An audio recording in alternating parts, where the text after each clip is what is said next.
This podcast contains an English accent that most of our Irish listeners will find offensive. Also, there may be some colourful language that you're going to find less offensive. Now, over to Ryan and Leon. Enjoy the podcast.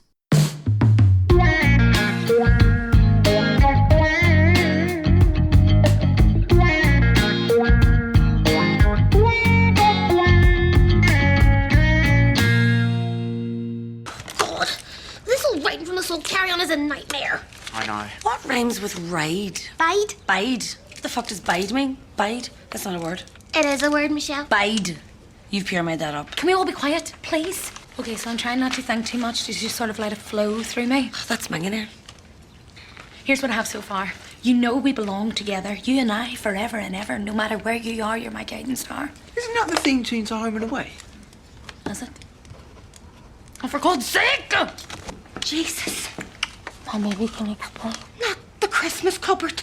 They've had the very tonics, Mary. Animals, a lot of you. We needed energy for our poetry. I give you energy for your poetry. We were just going to take a handful of chocolate money, Mary, but then one thing led to another. What am I supposed to do? I'll have to start from scratch now. And December's only round the corner. It's 8 months away, love. We're stressed. Our new English teacher made us rip up all our poems and redo them in one night. Who is this blowing? Her name's Mr. Bryn. She's a bit of a bitch, but cracking a liller. Winged or smudged? Sort of both. Interesting. She ripped up your poems. She said we weren't writing from the soul. Well, why and under God weren't you writing from the soul? Seriously. Closer each day, home and away. Home and away. That was unreal. That was unreal. Expecting that for a Christmas episode, unreal. You know what, Home and Away, I think more Irish people watched it than English. I don't remember it being that big a deal in England. Did you watch Neighbours? You know what, I didn't actually watch Neighbours now. I think these things kind of have good neighbours. You know the fucking song though? Know the song. I remember Shortland Street. You ever watched Shortland I Street? have no fucking clue what that is. I think it's the same, but in The the Deals hospital. version of Coronation Street. It's set in an Australian hospital, I think, from what I remember. No, I only remember Neighbours and Home and Away. That's as much as my... Sorry, English production companies made TV. You lot bought shite from Sydney. We didn't have What's the on BBC. tonight on Friday at 7 o'clock in 2025? Oh, it's the 2004 episode of Home and Away. It's Jason Donovan at his fucking finest. How dare you say that? Right? They obviously got it from fucking... Put a bit of money back in your telly, is my opinion. Well, we didn't have the BBC. We had fucking 3 channels until about 2010. Do you know what I mean? Yeah, fair. I remember the day that Channel 5 launched, actually. I think in 1999, Spice Girls were... So you had 5 channels in 1999. Yeah, man. You Look fucking at that, spoiled. posh cunt. Can't yeah, believe innit? it.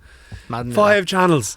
We had. channels. I remember at my nanny's house, and there was an area. It was like a coat hanger in the back of the Yeah, back yeah, of the telly, and you had to put just the coat hanger to get the, and 2 channels would be good, and then the third or fourth channel would be a bit dodgy. You'd have to do a little adjustment there. Fuck. Beamed from fucking space, Jesus. And now we're on the dodgy. and now we're on Wi-Fi. We don't even. You're on the dodgy. Don't be fucking ratting yourself out. Amazon man's gonna be knocking your house. TV license man. Yeah, to be honest with you, I don't know why I keep mentioning that I've got a dodgy box. You keep. I'm literally like waving my hand to the gods like, come and get me. You're basically. broadcasting to the nation, to the interplanetary nation. Could listen anywhere. Couldn't give a fuck. Listen to this in fucking Neptune. You never know. Down in Sydney, fucking over in Perth. You know. To be fair, they probably could search like the word dodgy box, and because like Spotify now are transcribing the episodes, aren't they? They're being transcribed right now. Fuck me.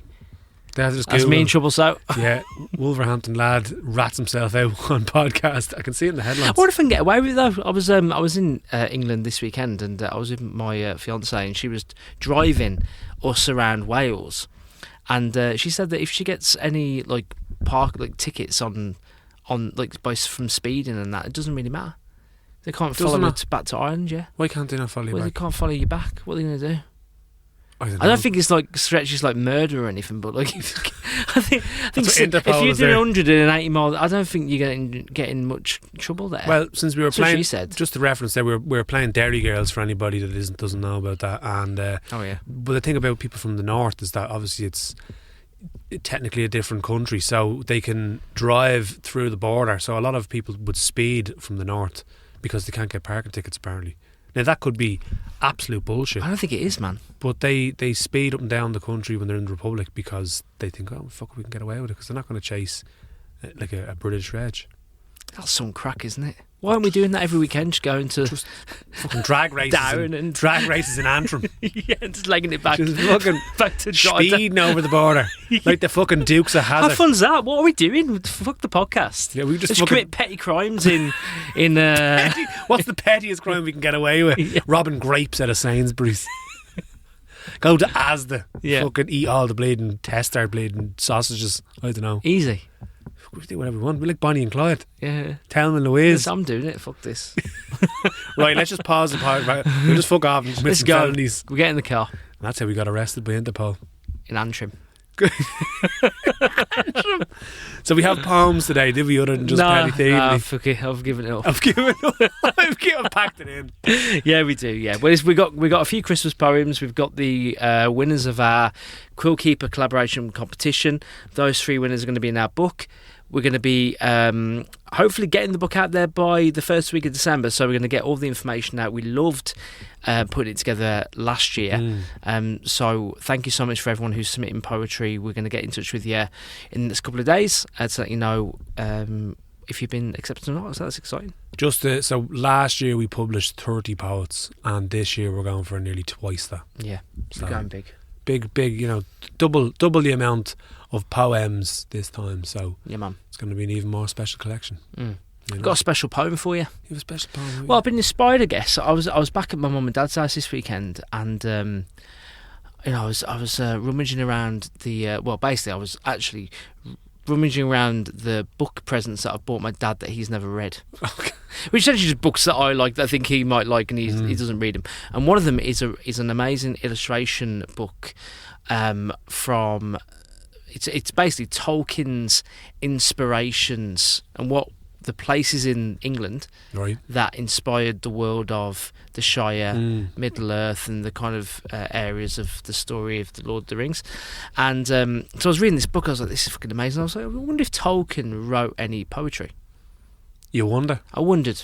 Well, he fucking created a bleeding encyclopedia. I know, fiction, and I think isn't obviously there are songs in the books, aren't there? And there are there are riddles. poems. There are poems in the book as well. They're like old poems. They're probably in fucking Elvish as well, though. Like he created like 4 languages that are full, complete alphabets. And apparently, what's his name? Fucking Aragorn, Viggo Mortensen. He learned like Elvish. He can speak Elvish. He's fluent. Really? He's fluent in Elvish for the role. God. That's fucking ridiculous. No wonder he hasn't had a job since. He's too busy speaking Elvish. He's a translator. He turns up to Ocean's 11 sequel going, Viggo, come in. He works as an interpreter now for all the That's all elves. the words. What are you walking in the woods for with those people that are glowing in the dark? Stop fucking We doing haven't that. seen him since. Haven't seen him since. I'll read this poem out He's for you. down the end of the garden. This is a Christmas poem from JRR Tolkien, and it's called Noel. Grim was the world and grey last night. The moon and stars were fled. The hall was dark without song or light. The fires were fallen dead. The wind in the trees was like to the sea, and over the mountain's teeth it whistled bitter cold and free, as a sword leapt from its sheath. The Lord of Snows upreared his head, his mantle long and pale.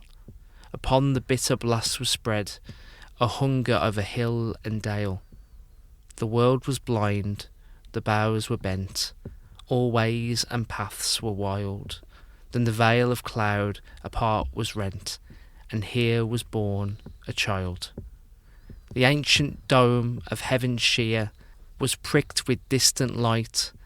A star came shining white and clear, alone above the night. In the dale of dark, in that hour of birth, one voice on a sudden sang. Then all the bells in heaven and earth together at midnight rang. Mary sang in this world below. They heard her song arise over mist and over mountain snow to the walls of paradise. And the tongue of many bells was stirred in heaven's towers to ring, when the voice of mortal maid was heard, that was mother of heaven's king.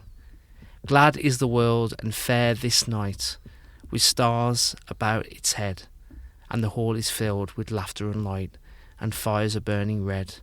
The bells of paradise now ring with bells of Christendom, and Gloria, Gloria we will sing, that God on earth is come.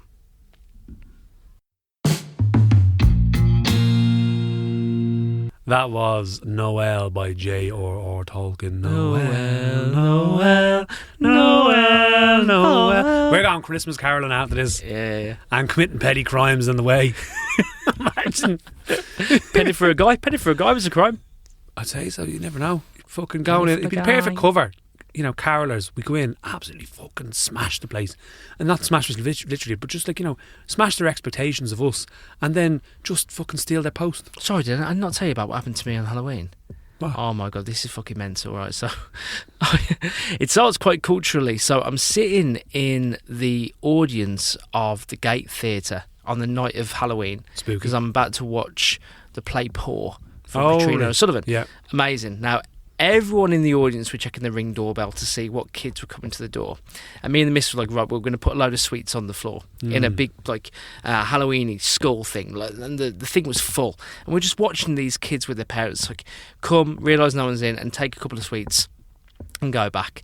And then all of a sudden I checked the Ring doorbell and I just thought it'd be good crack. So there were two lads that were standing at the door. And because, like, I'm a granddad, so I don't know how this has happened in my life, but I'm old now. I just went like, "Mwah, ha ha ha ha," like trying to be some Spooky. kind of dad Yeah, joke funny. And this fella looked at me, and I reckon he's about 15, and goes like, "Trick or treat, chap," to the camera. "Trick or treat, chap. Come on now." Knocks his door. I was like, and then I'm watching the Ring doorbell. Like, no, he's mental. Actually, this kid's fucking mental. And then they realise that there's all these sweets on the floor. They took the whole fucking lot.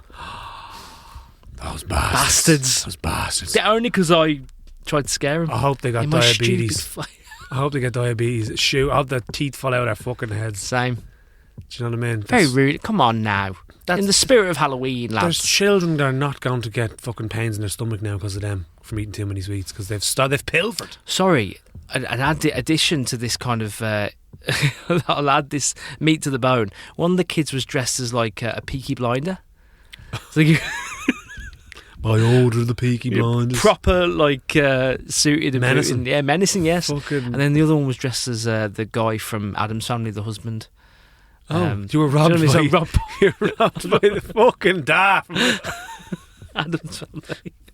What's his name? Fucking... it's not Gonzo or something, but it's something along the yeah, lines. well, it begins with a G, doesn't it? Yeah, something like that. Anyway, it'll come back to me. But Mad.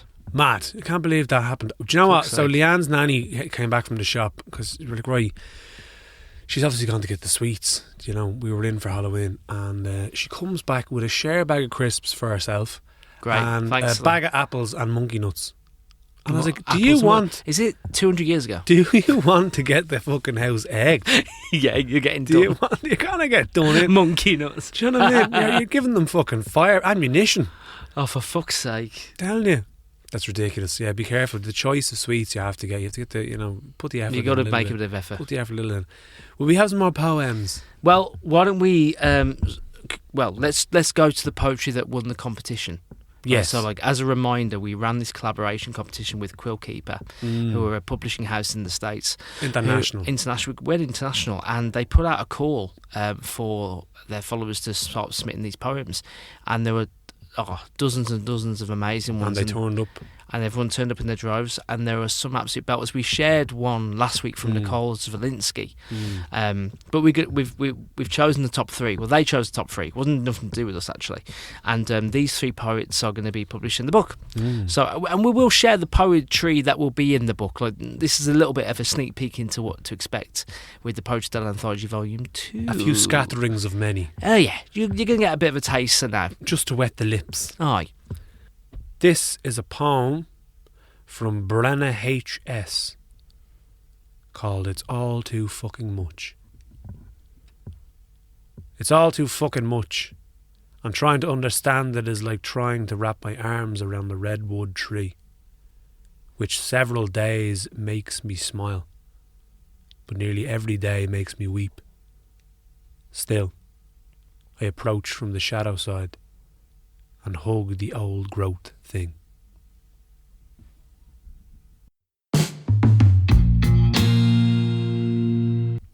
That was It's All Too Fucking Much by Brenna HS.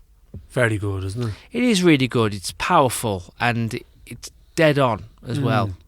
Redwoods are fucking mad trees, aren't they? They're very, very big. Oh, They're they are the huge. biggest tree, no? They could be Giant the biggest. redwood, the biggest tree. We should Google that. Well, yeah, this is good radio. I'm going to Google it now. Stay there People and- need to know their trees, Ryan. You need to know these fucking hard-hitting facts. Actually gives me a bit of an ick as well when people use things like trees in poetry, so I actually really enjoyed that one. Yeah. I hate when people go like, oh, the trees and the air and the wind, fuck off. It's the General Sherman tree That's the biggest tree in the giant forest of Sequoia National Park in Tulare County, California. in California. That's giant redwoods from California. Looks like as a well. redwood, but it's a General Oh, nice one. Sherman tree. Mm. There we are. Anyway, besides the point, that was a very fucking good poem. Yeah, and it says exactly what it should say. That's what I like about Yeah. it. It's like it's no filler stuff. It's like no, life is a very difficult friend to keep. And you have to go with the tide of it. Let's say. And although it is very, very big, you must approach it with open arms. How would you like that? I like that. Yeah, How would you like that? Yeah. Well, obviously I liked it. You know. It fell out of me brain somewhere. I don't know. Out of the attic of my thoughts. Yeah. No, you did right.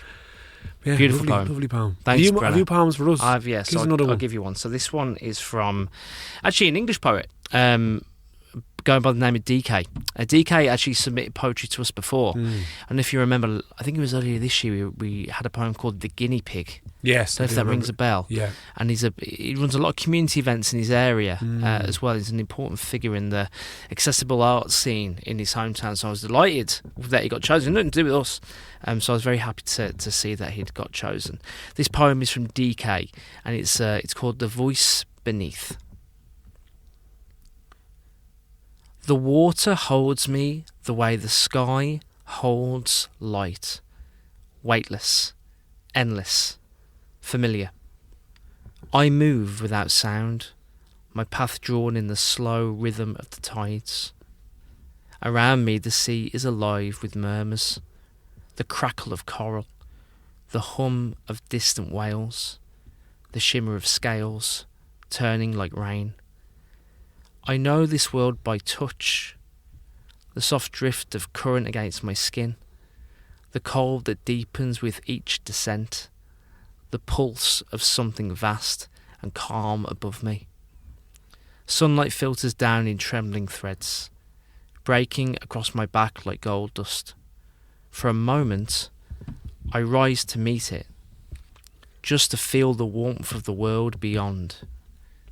Yet the warmth comes closer now, sharper, stranger. The coral coughs pale dust into the currents, the plankton scatter thin. The sea, once endless, grows crowded with silence. I turn, searching for the old rhythm, the song I was born into, but the notes have changed. The hum feels hollow. Even the whales sing shorter now. How long will this heartbeat last? How long before the warmth becomes fire, before the light above burns too bright to bear? I drift deeper, where it is still cool, still dark, and whisper to the bones of the earth, remember us. Remember what it felt like when the ocean was whole, and every living thing still moved in time with the tide.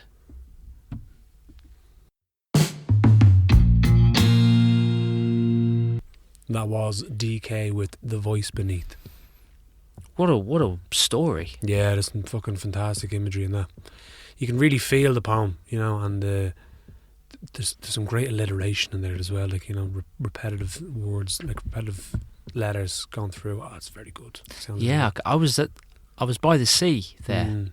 It transported me to the sea. Yeah. And I looked at it, and I never thought about the ocean being that crowded, like in a busy place to feel settled. Was it 99% of the oceans are undiscovered? Is that true? Yeah, it's mad. Literally. What do you mean, like 99%? Yeah, it's true. But We only know 1% of our oceans. do we? Yeah, we haven't mapped the oceans properly. Oh, Yeah, there you go. I didn't know That's that. why I think Atlantis is down there. Do you know what I You mean? think it, yeah. I think Atlantis is down there somewhere. They probably listen to this podcast. They're probably getting the police involved to find you about your fucking dodgy box. Yeah, baby. It's the Atlanteans, they're going to rat you out. Yeah. And that poem deserves to be in the collection. It's fantastic. Yeah. So I have another poem here now from the collection. From Katy Luxem with The Hardest. Mm. When my son was born, I thought he's all mine, to feed and teach and grow up into whoever he'll eventually be. But I was wrong. There is only a small sliver that we ever get to hold, and it stays an infant. This still makes me weep. If only I could do more than sit on the sidelines at soccer or send him off to school with all the hope blooming in my bones. There is so much I want to be for him, and still, I know what life does to us. Just by being here. Look at this place, the cool air of it, the burden and bliss, the summer into fall. I know a little peace is eternal, heart-sized, near. But most parts of him are out where I can't go. Sometimes I want to die and other times I could cheer. Because I understand this is the whole coin of it. How he belongs entirely to the world.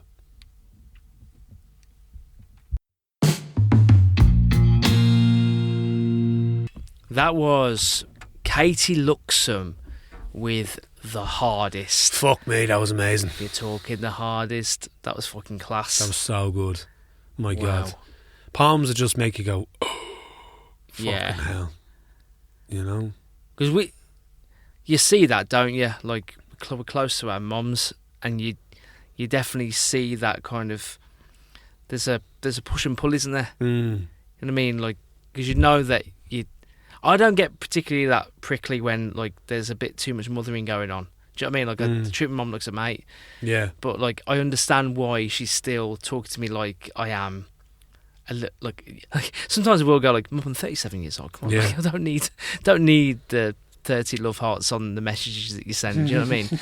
But You I might get, do. But I get why you do it. Yeah. I get it completely. And when it'll happen to me, and well, God willing, when we have, hopefully, we'll probably feel the same way. Have that kind of like, oh, don't fucking grow up and that. I said to my ma before, I was like, will you stop worrying? And she goes, but I'll always worry. And I was like, I suppose you will. But like, every time, even if you're getting on a flight to go to a different country, or you're just going out the door to go to the shop, they're still going to worry for you, you know. But yeah, It's beautiful. What a pleasure, though. Yeah, of course. And you have to give people independence. You have to let them be themselves. You can't. You know, when people are like overly mothered, they just end up a bit fucking weird. Weird, yeah. They end up a bit You weird. do. And then they're like spoiled and a bit fucking odd. Or even they'll get with someone who's just another version of their mother, and you're like, oh, you know, like.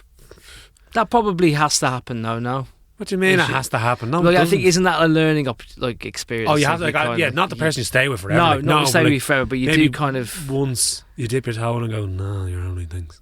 Yeah, you kind of then so you date someone that is a bit like you, and you go, no, fuck that. I'm mental. And then you go with someone maybe who has the opposite life as you, and go, maybe that's what I like, and then that doesn't work out, and then I guess you kind of match it with what you like about your parents, whether it's your mum or dad, and that doesn't work either. And then finally, you get to the end game. I think it's when you find someone that has their own life as well, and you know they have their own things going on, you have your things going on. Then there's just and every relationship is different. I'm not telling everyone what the perfect relationship is, but some people like to just do everything with their partner. But I think when you have a partner, and also someone that you can tell to fuck off on a regular basis, because if you tell your partner to fuck off, it regulates the relationship. But they both have to tell each other to fuck off, because sometimes you step out of line, sometimes you're not doing the washing enough, sometimes you come home from the pub and annoy them when you get home from the pub, and they have to tell you to fuck off and go, Jesus, that fuck off has made me think that maybe I should do a bit more washing, or maybe I shouldn't come home from the pub, and annoy them. Yeah, but I'm a firm believer. I agree with you. I'm a firm believer that, like, if you want real relationships, whether it's your friends, your parents, your family members, your partner, you have to be willing to talk about the bad stuff, like, and be direct and be honest. Of course. I remember once, like, because I love my mum, but sometimes I do come out with some like fucking stuff, like you would as a mate in a pub. Like, what the fuck? What are you doing that for? Get up, do this. What are you up to, and all that? And my mum said to me once, like, I never spoke to my mum or dad the way you speak to me. And I'm like, yeah, but we get on better.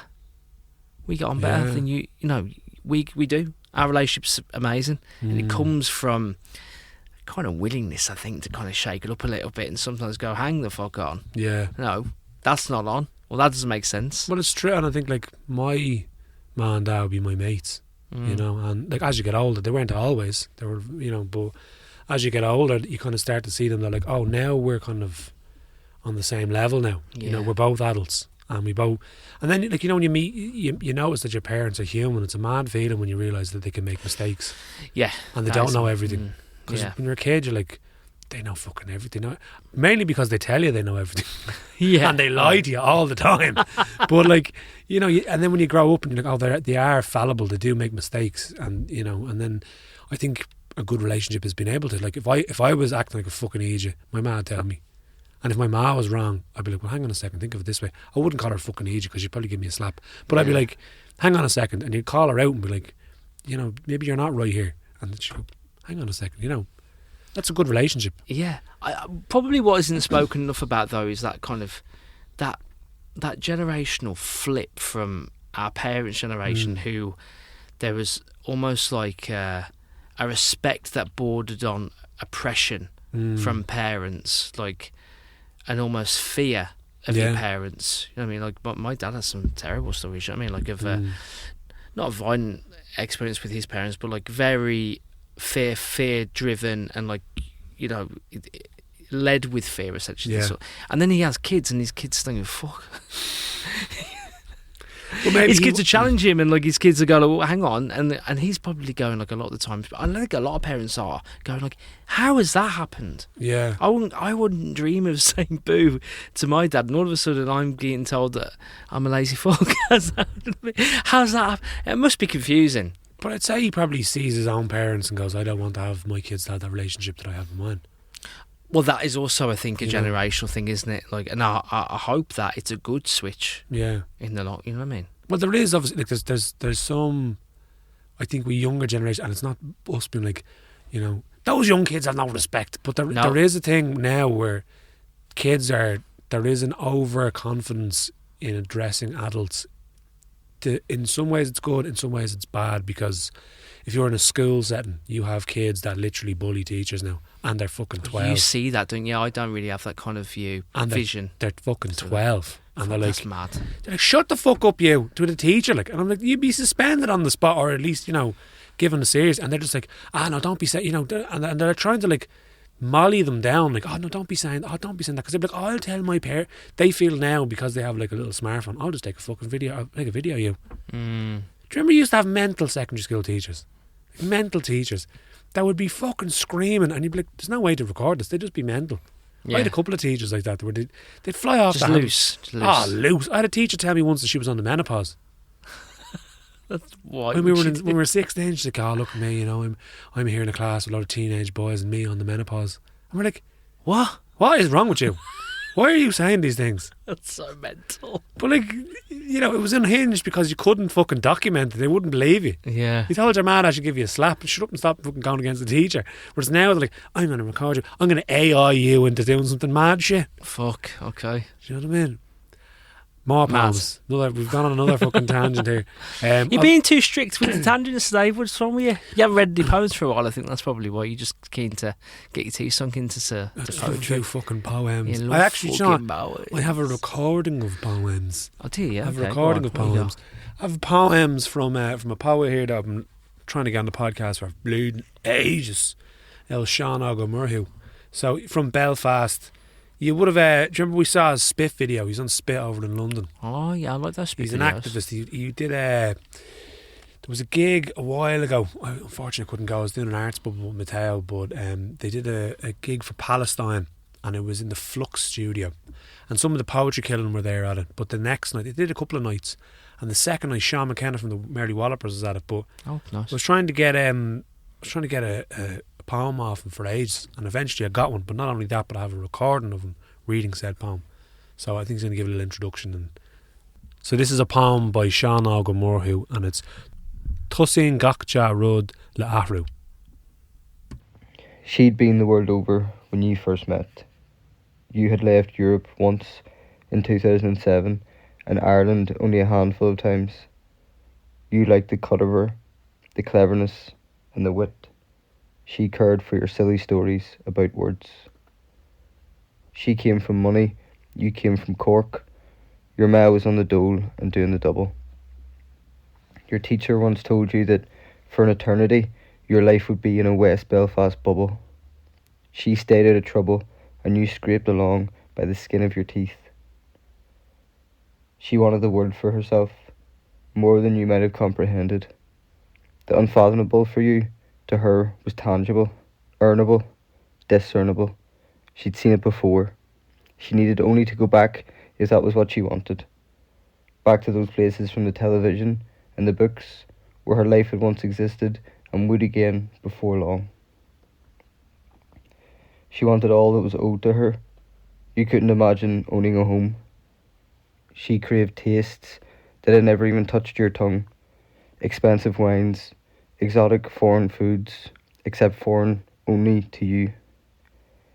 She had etiquette, a soft white napkin on her lap. You had your elbows on the table, laughing and swearing all over the gaff. She was on her way to London. You had never dreamed of leaving home, much less conceived of fleeing to that cold, callous kip of a country. But you were not so different all the same. She missed you. You were all summer with her in mind, and a whole winter weeping in the empty space behind her. You played house. You supped the same stout in the warm, gentle breeze, and on your busted laptop, you watched Tory hustings with pizza crusts and complained to each other in the bed, and every word she said, you agreed with. To her, you were the loveliest and most peaceful thing, the desiderata, and you had to Google what that means, but still you were her favourite person. You washed her clothes, and you spoke on the phone, and she sent songs and poems that said the things that she wasn't able. You perceived yourselves through the eyes of each other. She showed you not who you are, but who you could be. She showed you that truly there's more, a better, bigger life. People own houses and travel the earth. They make loads of money and really bad art, and they browse through the stolen wonders of lost civilizations. People fall in love, like really, properly in love, and they live happy lives together, and they live happy lives on their own, and they deserve that, and so do you. You should want the world for yourself. You should want for what you deserve. She's been the world over since you've seen her last. Her face is so familiar.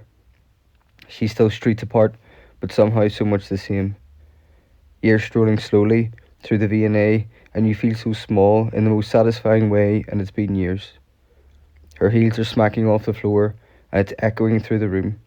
You feel elated and enlightened. It's like electric when she brushes against your arm. Later on, you'll sup flavoured beer with dying heads in the canal. Outside Islington Square, she'll convince you to get on the bus, and in the illuminated endlessness, you'll think, Tusin Gakjarod Le Ahu. All good things begin with change.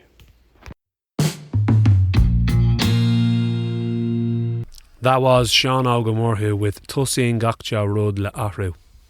All good things begin with change. Didn't know you knew that in Irish. It's fucking Gaeilgeoir you are. Well, I did read the Hector Hocagon book last year, and by the way, that's a 400-page book. Not one fucking word stuck, apart from Lana or Lina. Lunner. All right, Lana then. Lunner. Yeah, which means the. Say it again. Lana. I thought it was Lana. Lunner. Lunner. Like UI, Lunner. Lunner. It's the sparkling of on the crest of a wave, but it's also the giddiness. Feeling of the early pint. 2 pints in at 11 o'clock in the morning, little giddiness that comes about. Lunner. See, now, that's the only fucking word I remember, and I got it wrong. He's got another book now. He's got another book. You remember the meaning of it? I did, yeah. He's also been on telly on TG Car for like 23 years. He travels the world just fucking translating things into Irish. Unreal. That's amazing, yeah, living the dream. Well, what we were saying there, back to Sean's poem about like the kind of the changing culture of our parents. Another generational change is people from different backgrounds meeting and falling in love. Look at you. Same. Do you forget your English? Yeah, exactly. Yeah. I was like, no, it doesn't work. I'm from town, and I had to move to Lucan. I'm now in the suburbs. I'm a city girl. But it's mad. Like I remember even coming to Dublin and like not even on a relationship level, just but meeting people from such different walks of life, and I have that poem. No, I've never been skiing. That I sometimes do, and it's about that. It's like we're not the same, and it's a bit like that poem. It's like two different people, just coming from totally different worlds, man. Yeah, and that's a modern phenomenon. It definitely is. Modern culture. Yeah.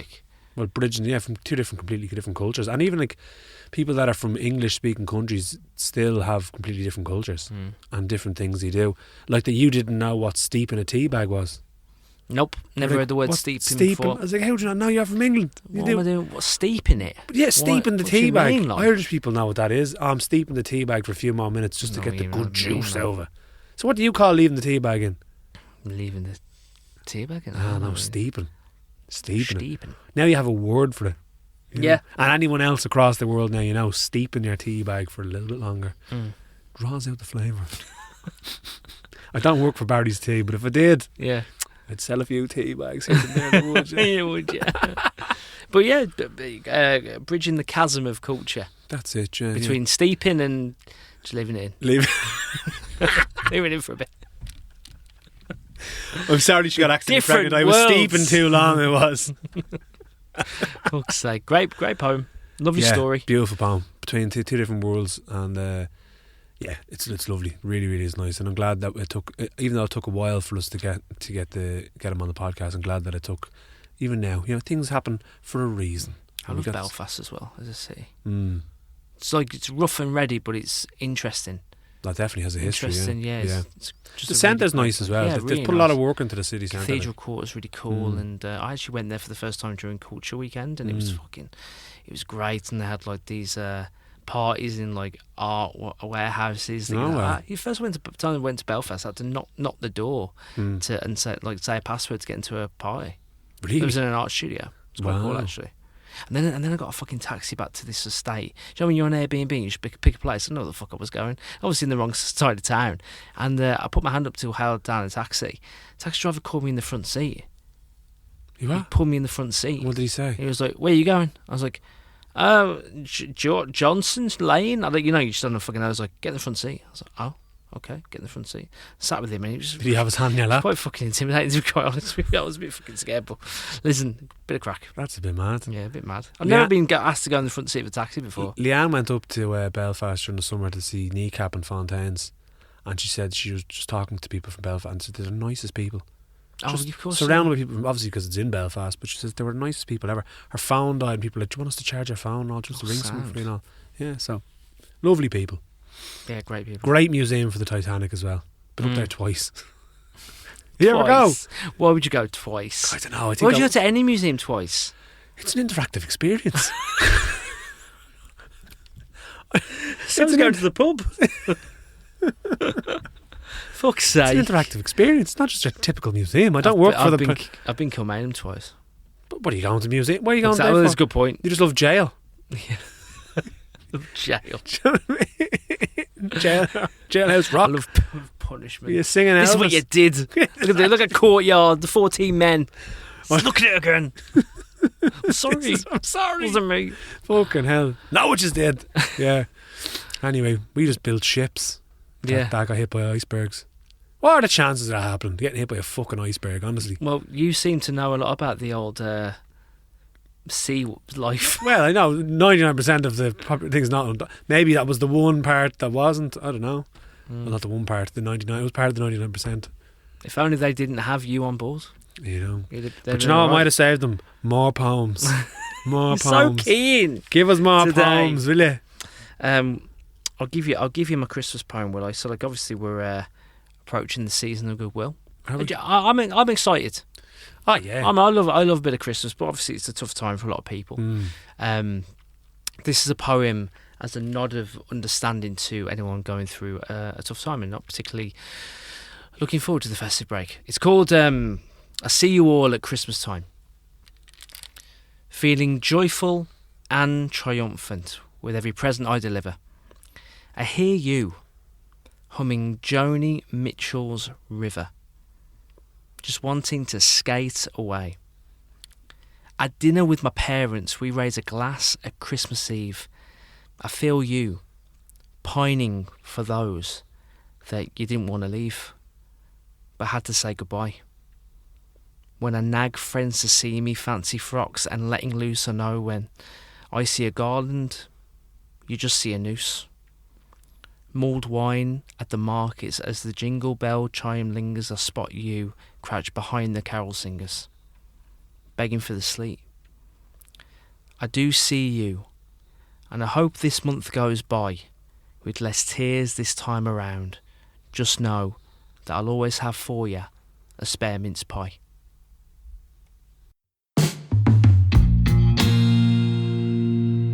That was I See You All at Christmas Time by Mr. Ryan Dugans. Thank you, pal. Appreciate your love. Lovely, yeah. No, it's people always associate Christmas with cheer and family and friends, and some people are not in that same position. But they're not, mate. They could be missing family members, they could be missing friends. So it's good to kind of shine light on those people again through poetry, and just it's not easy for some people, and people just associate it with tinsel and lights and gift giving, but that can be the hardest day. It's a very daunting experience, man. Like if you're not ready, or if you're not in that headspace, especially if you go into your first Christmas without somebody. And it starts in fucking November. It starts the 1st of November. Earlier than that, I think Tesco was stocking advent colours in the middle of October. It's ridiculous. What are Tesco doing? I don't understand how some of the products last that long. Like I didn't think chocolate could last more than 2 months. Oh, I think it can if there's enough sugar in it. Yeah. That the shite sugar can last forever. Shite sugar. The shite sugar can last forever. Or the shite chocolate, I should say, not the shite sugar. But going back to it, I am a Christmas guy, and there are loads of things I do love about Christmas. I do enjoy this time of year, I have to say. Ah, yeah, no, I do as well. Last year was mental for me because I had 2 weddings straight after Christmas. Oh yeah, do you remember I had that? Yeah. I was green. I sent you a picture. I was green after. Yeah, because you don't. Yeah, most people are not there in January, and you fucking. I think I had 2 days in December where I wasn't doing something, and it was awful. And then I did dry January because I was like, I just need to just drink juice and not go outside my house for a fucking month. Fucking hell. But my calendar's a bit quieter this month, and I'm looking forward to having a slightly quieter December. That's good, man. That's one of the things I really look forward to in December, because I've got a bit.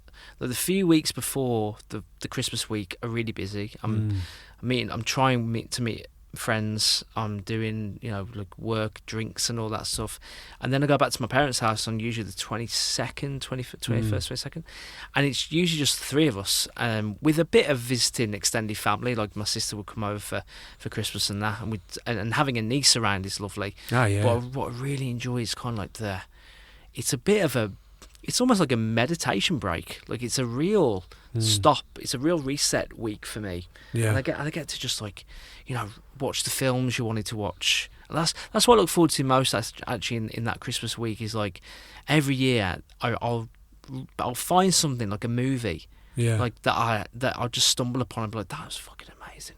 I remember watching An Irish Goodbye a couple of years ago, which is the Christmas film. It's a short. It's 40 minutes long. It's about 2 brothers who had lost their mom. You ever seen this, An Irish Goodbye? Oh, mate. I thought it was that really shy Irish film, the Americanised Irish film. Is that not? That's not an Irish. No, I'll sing you this. That's like an Irish Wish or something. No, you're talking about one of those shy, dreadful Hallmark movies. No, this is a beautiful film, man. But every year for something last year, I remember watching The Holdovers, just Christmas movies just coming out, and you're like, that's amazing. Those little things I really enjoy. That's lovely. I know it'll happen. Do you know what I mean? See, before for me I used to work in hospitality, so that was the busiest time. I never had a break, and then last year was the first time I wasn't in hospitality, and that was the busiest month of my life. So this year I'm not in hospitality again, and I'm looking forward to just having a quieter few weeks. Yeah, good lad. It's needed, man. Ah, definitely, 100%. So yeah, but I do love I love giving presents more than getting presents. So I love putting a bit of thought into it. It's my missus' birthday on the 23rd of December, so It's It's a an shite Christmas present. expensive month for Leon, but it's also a very thoughthtful month for Leon because he has to think very hard about what people want for Christmas. That's nice. You know? Good lad. Although last year was lovely because last year was the first year I could bring my sister to the pub because she was just gone 18. Brilliant. So she was just about to go 19, but she was 18 then. She wasn't 18 the year before. So Yeah. we went to a really shite local pub and went for a really shite pint together. And tell me, was she drinking in the pub before? I don't think she'd Shall ever. I say? Well, I think she has drank in that pub before, but Yeah. but it was like she would have went with my ma or something like that, you know. And but we went in together and had our first Lovely moment. Christmas pint together. My ma's text, she had to stay at home because she was cooking. She's like, "Hurry up! I want to open the wine." We're like, "We can only have this one. We have to go now." Fuck Back you to the there. cooking, you know. Yeah. Well, speaking of reconnecting with old friends and also finding new friends, we have a problem for the agony aunt. Oh, yeah, we do. We do. We do We have a problem for the agony aunt. So I've got the problem in front of me. So the problem is emerging near 50 from a codependent relationship and isolated religious community. I have trouble instigating conversation. I want to have community. Tips. There's a lot of questions here. A lot of questions. A lot of questions for the agony aunt to try and get her head around. So I went to the chapel. I went to the chapel, and down by the candles was kneeling the agony aunt. She had her rosary beads out. That's where she's been. She was praying because it's coming into the holy season. The baby Jesus, for those who celebrate it, was born in a couple of weeks. So she was down there getting a few early poems in and a few early prayers in. She was doing a bit of scattering. So we said to her, I goes, "Look, we need a poem." She goes, "Right, I'm going to go into this confession box. Yeah, I thought that would. I'm going to go into that confession box, and you light the candle there, and then I'll come out afterwards. I'll have a poem for you." So she had a scroll for me with this poem on it. Beautiful. Called Connections Wanted. I've started a new chapter, turned over a new leaf. I've left my old life, still carrying a state of disbelief. For things are quite different since I was last on my own, and I worry about being lonely, about being at home all alone. Meeting new people feels different now than before. It's not like when you're a child and you can just run out the door and just make a new friend instantly. See, as you get older, there's a creeping sense of hesitancy. But I know the hiding in my castle and barring the door, pulling up the drawbridge and trying to withdraw won't fix a thing. I'll still be stuck in this predicament, where not a thing has changed. So rather than running up to strangers and asking to be my new friend, I'll just take it step by step and try to extend some sort of connection. I could join a group, a class, or a troop. Get a new hobby that requires a team. As long as I'm trying, then things will seem a bit easier, less scary. I could start my own group and ask John, or even Mary.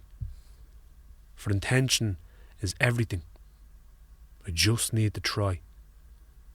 I'll find my community and not let life pass me by.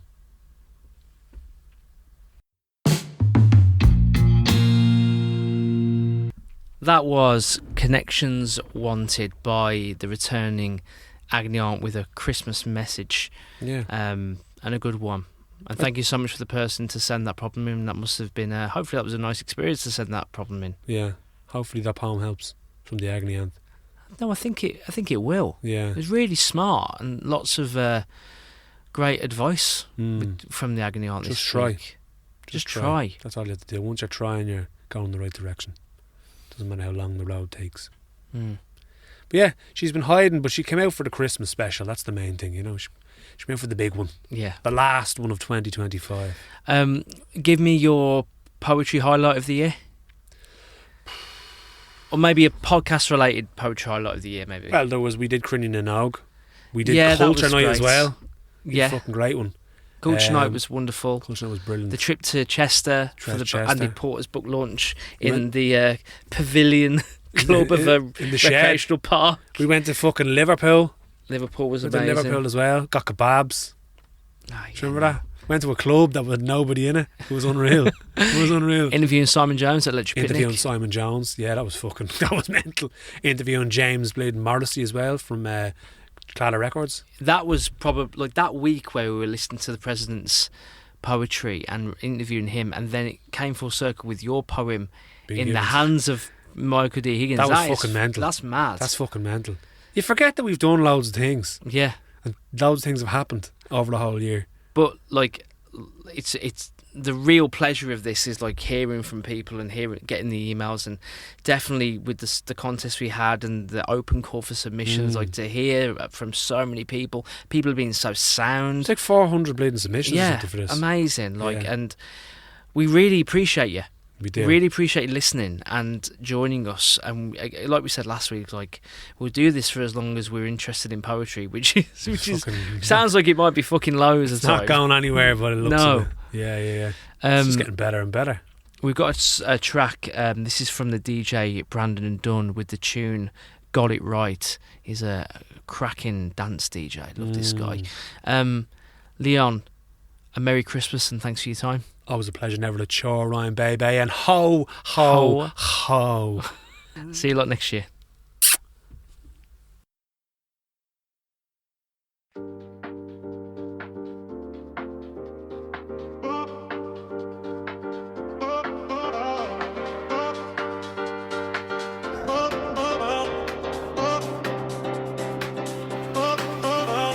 Some people lose their mind in the heat of the moment. I said some people are gonna lie through their teeth if you let them, but you are not.